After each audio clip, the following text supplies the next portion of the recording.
This morning, Ray's going to be talking about Jesus' first encounter with some of the people who he chose to be his first disciples. So that got me thinking about this word disciple. So we're going to take a minute to think about these questions. What is a disciple? What does the word disciple mean? And what does it mean to be a disciple of Jesus? So if you're watching along with some other people, then you could maybe take a moment to have a little chat with one another about one or more of these questions and see what you think your answer is. If you're on your own, then just have a think about those questions. And maybe you could write some thoughts in the chat on Facebook or YouTube.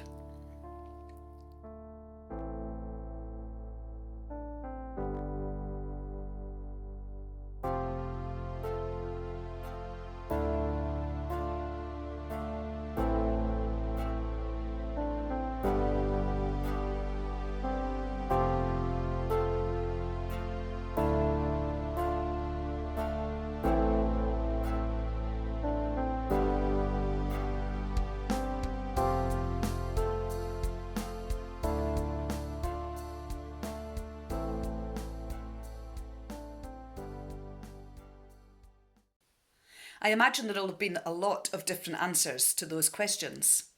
I decided to have a look on the internet and see what definitions and information I could find about the word disciple. And I'm going to share some of those with you now.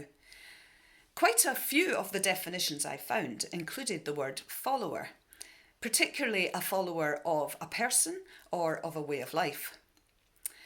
I think nowadays, often when we use the word follow or follower, we might often think of social media, where we choose to follow certain people and we can see the things that they post, their pictures, their thoughts, the things they've been doing.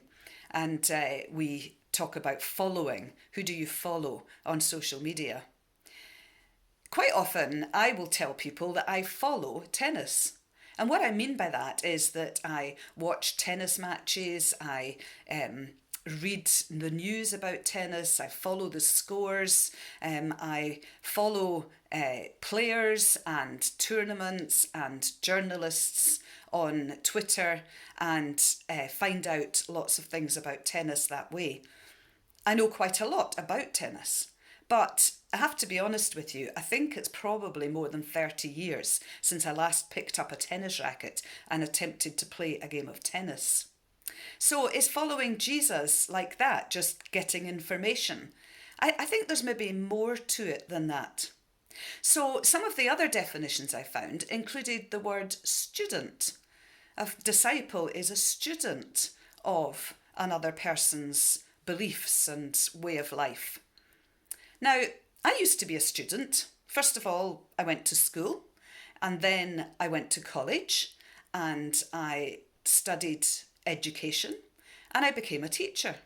And then I went back to school. But this time, instead of being a student, I was the teacher and the students were the pupils in my classes. But I think we need to remember that if we're thinking of being a disciple of Jesus as being like a student, we need to remember that we will continue to be a student forever because we won't be working towards taking Jesus' place as the leader or the teacher. I then found another definition of being a disciple that I quite liked, and it said a disciple is a person who believes in the ideas and principles of someone famous and tries to live the way that person does or did. And I think really that definition, if we asked what's a disciple of Jesus, it's saying that a disciple is somebody who believes and trusts in Jesus and then who tries to be like him. We could say that it's like being a copier of Jesus, someone who copies him. So there's a few different ideas of what the word disciple might mean. I wonder which one works best when we're thinking about what's a disciple of Jesus. Well, actually, I think it's a combination of all of those things. As disciples of Jesus, we need to follow him. We need to be a student of his teaching and learn from him and grow in our faith. And we need to be like him in the way that we live our lives. But I don't think those three things together is really enough. There's a bit more to it than that. Because actually, I think it's possible to do all of those three things from a distance without really being alongside Jesus and getting to know him. And that takes us back to the first disciples, the 12 disciples. When Jesus called them to follow him, they didn't just do that from a distance. They didn't follow Jesus on Twitter or read the newspaper stories about him, because of course those things didn't exist. They didn't even just follow Jesus by listening to the stories that people were sharing and telling about all the things that Jesus had been doing. When Jesus' disciples followed him, they chose to leave everything behind and to go and live alongside Jesus, to spend all of their time with Jesus, getting alongside him, yes, following the places that he took them, and studying and learning more about what it means to be a follower of Jesus, and copying his way of life. But they were also alongside him, being his friend and sharing their lives with him. So I think when we're thinking about what it means to be a disciple of Jesus, we can learn from all four of these things about what that means.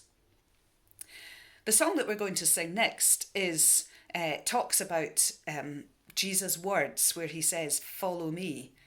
And I think as we're singing this, we should remember that following Jesus is more than just following. It's also learning and growing in our faith and being like Jesus and spending time with Jesus and following him in every aspect of our lives. So let's sing together. "Follow me," says Jesus.